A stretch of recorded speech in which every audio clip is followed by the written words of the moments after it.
The difference between cryptocurrencies and fiat money.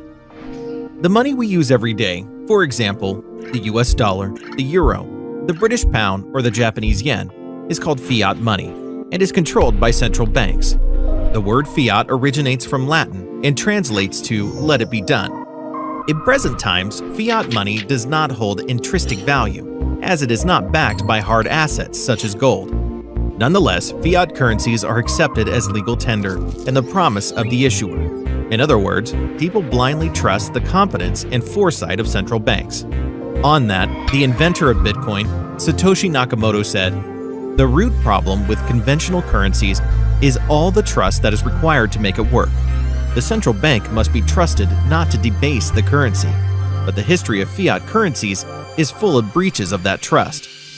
The value of cryptocurrencies, such as Bitcoin, is generally based on the amount of energy gone into generating the token. In turn, its issuance is governed by an algorithm that adjusts for difficulty and output. This is done in a process called mining. We will explain more about this in later videos. The maximum supply of most cryptocurrencies is limited.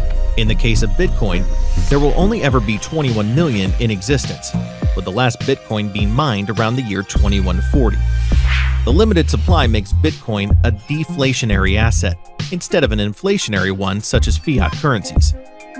Cryptocurrencies usually work in a peer-to-peer system, meaning the actual flow of money goes directly from one participant to the other without the involvement of any central authorities, such as banks or payment processors. This system is decentralized, meaning all participants are directly connected in an uncensorable network. A cryptographic digital ledger, called a blockchain, is used to ensure that no coins are double spent.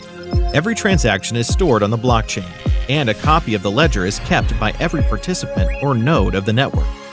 When consensus is reached, the ledger is immutable.